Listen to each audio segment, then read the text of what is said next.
Okay, so first, thank you for having us today. My name is Isabel Fraser, and I have a master's degree in criminology, and I'm also a research assistant for the CCC at University of Montreal. I'm here with my colleague Genevieve Chauvin. She's a master's student in criminology, and we are here to discuss the result of our study called Police Interventions on Crime Facilitator, a quantitative assessment. So basically, our study focuses on a police intervention that led to the closure of the Deep.web website, which was recognized as a major facilitator of several criminal activities committed on the dark web. Based on situational crime prevention's principle, we aim to describe and explain the impact of these interventions on drug sales committed through crypto markets, also known as darknet markets. Mainly, our study showed that using situational crime prevention's strategy that increased the risk and effort for offenders while reducing their potential benefit can be effective in disrupting criminal activities on the dark web. Moreover, our study showed that using our study demonstrated the added value of integrating a qualitative component to identify the most effective disruption mechanism involved. So our presentation will go as follows. We'll first introduce you to the dark web ecosystem by briefly talking about the infrastructure that ease and support criminal activities on the dark web. We'll then discuss the result of police interventions that attempt to disrupt these activities, and we'll present the theoretical framework we use in our study. We'll continue by presenting our methods, the result of our study, and their application for further research.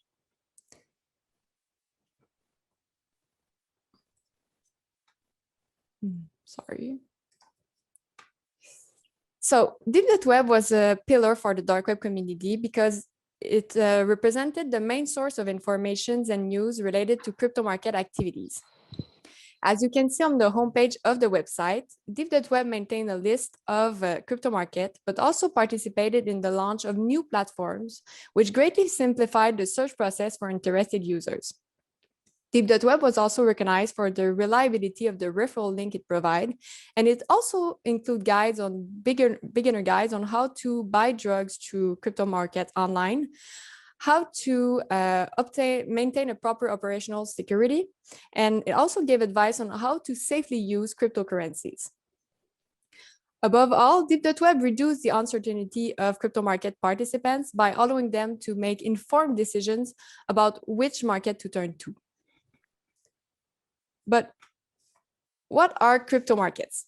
Crypto markets are e-commerce platforms very similar to Amazon or eBay. The main difference being that the products sold mostly include drugs, as well as counterfeit products, weapons, and personal stolen data. Crypto markets are only accessible through Tor, which means that users need to know the exact onion address to be able to access it. And they also need to learn how to obtain cryptocurrencies such as Bitcoins and use them while remaining anonymous. What made Deep.web so important for the dark web community is that it greatly facilitated the criminal activities committed on those markets. And this is why on May 6, 2019, the FBI proceeded to the seizure of the website and arrest its administrators. This intervention represents a novelty compared to the previous attempt of disruption made by law enforcement against these markets.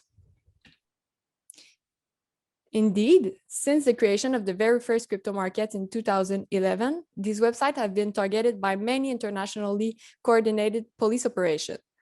These operations focus mostly on shutting down crypto markets and arresting their administrators. Several studies reported the impact of these interventions by looking at the number of active participants, the volume of transactions, and the income generated on these markets. In general, they've all concluded that the impact were limited and temporary. And this is partly due to the fact that participants adapt to police intervention, either by developing new and even more sophisticated technology, or by moving collectively to new crypto markets.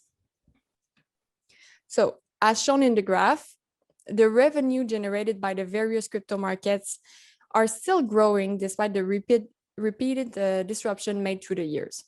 And this result have prompt law enforcement to adopt new approach like they did with the case of Deep.web. We acknowledge that the closure of deep.web is in line with situational crime prevention's principles. Briefly, situational prevention measures aim to make criminal opportunities less attractive and to create an imbalance in the cost-benefit calculation of the offenders. Three crime reduction strategies can be put forward, either by increasing the effort required to commit an offense, increasing the risk of apprehension, and reducing the expected benefits. There are multiple techniques that can meet this objective, the best known being the increase of public lighting, access control, and the removal of tools and resources that ease the commission of a crime.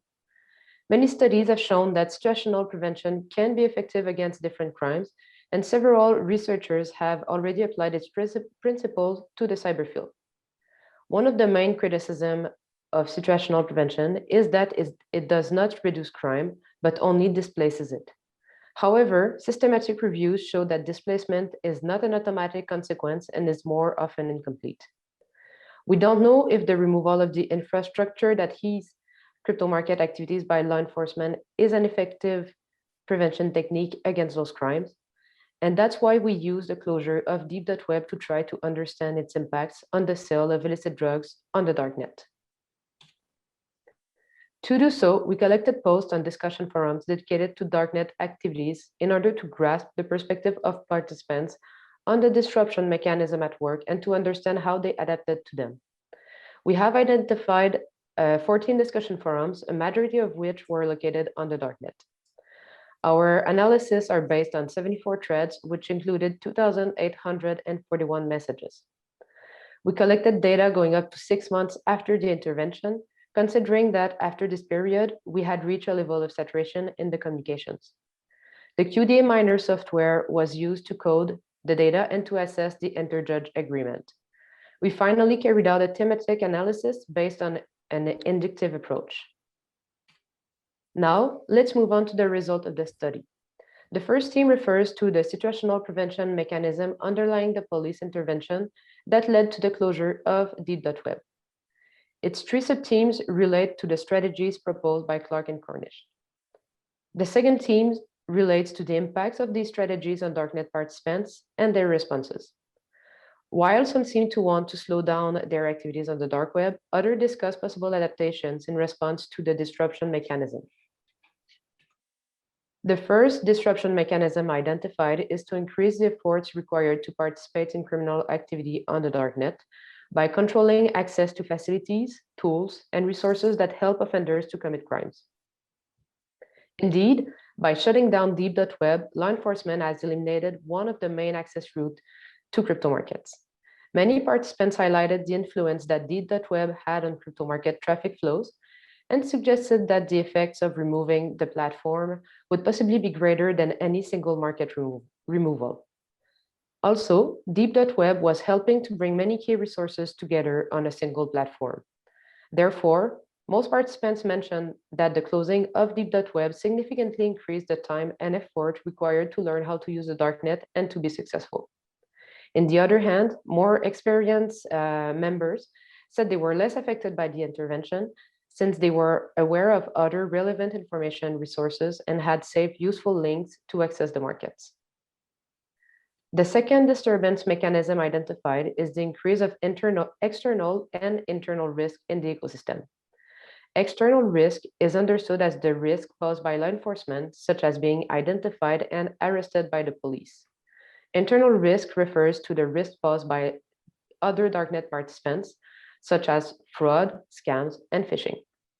Some users have expressed concern about external risk after the seizure, while others did not seem preoccupied, considering that no personal information was necessary to register on deep.web and to use their services. The majority of messages show that deep.web closure mainly increased internal risk by depriving participants of a large amount of information and resources aimed at preventing fraud and scams. Indeed, deep.web eliminated fraudulent links, which made it possible to stop many phishing attempts. The alternative available since the shutdown of deep.web are less effective in this area, making the darknet a real phishing paradise. The increase of internal risk may indirectly affect the anticipated profits of crypto market vendors and administrators, as defrauded buyers will lose confidence in crypto markets and be less inclined to use them. The reduction in reward, therefore, represents the third disruption mechanism resulting from the closure of the website. Following the closure of Deep.web, several reactions were observed among the participants. First, because of the instability of the ecosystem, some preferred to lay low for a few months. Others were more drastic and decided to quit the darknet activities altogether, preferring to return to the streets. Also, because of the increasing external risks, some crypto market administrators who were involved in a commercial agreement with Deep.web or who were part of a website carrying out similar business have chosen to end their activities. Finally, other participants expressed their willingness to adapt and circumvent situational prevention strategies. We have identified 4 types of adaptation, some of them imposing significant constraints on participants. The first adaptation suggested consists in archiving content from active websites in order to avoid another loss of important resources. Secondly, a lot of users suggested to decentralize the infrastructures of the ecosystem in order to have a reliable alternative in the event of a police seizure. This strategy would multiply entry points to crypto markets, forums, and darknet resources, which in itself is an undesirable consequence in the law enforcement perspective. That said, due to the increased internal risk, participants find it difficult to trust newly operational sites, which mean that a decentralization project may be more difficult to implement. Faced with the rise in internal risk, several participants strongly recommend learning to validate links manually using innovative technologies.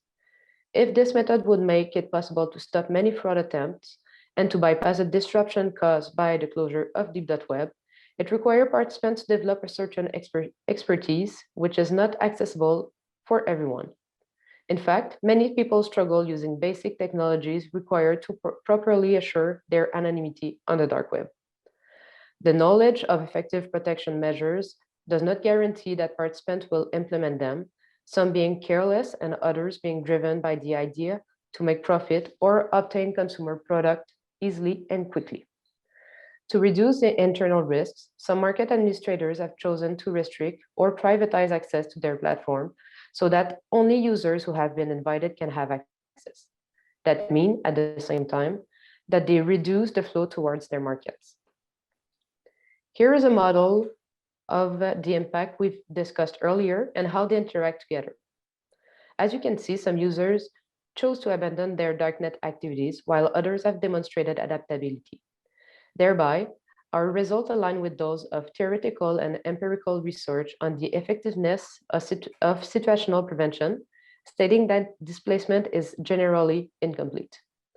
Quantitative studies addressing the effects of crypto market closures had previously raised concern that these interventions may lead participants to take additional steps to circumvent police strategies and fortify the ecosystem. We have observed that situational prevention strategies can have these consequences as well. In the long term, these different forms of adaptation are likely to complicate the work of law enforcement agencies. However, it appears that in the short term, the low level of confidence users have in new platforms and the limited technological capabilities possessed by the majority of them could slow down the adaptation. In conclusion, our analysis showed that targeting a facilitator of criminal activities in crypto markets can be an attractive alternative to market takedown and participants' arrest, even if the police intervention under study failed to discourage all participants from trading in those markets. It appears, in fact, that the types of adaptation used by the participants are not optimal or easy to achieve and may, in the longer term, generate a loss of enthusiasm for crypto markets. This study also demonstrates the relevance of including a qualitative component to identify more effectively the disruption mechanism involved. In this study, participants demonstrated greater sensitivity to increased internal risk. This type of information can be useful in guiding future police interventions. Finally, taking the point of view of participants has also helped to understand the reason why offenders will not adapt in all circumstances, making us aware of the challenges the adaptation represented for some participants. In this perspective, researchers should focus more on how law enforcement can exploit participants' carelessness, habit of unnecessary risk-taking, and ease of utilization of crypto markets to cause long-term disruption. Thank you. Thank you.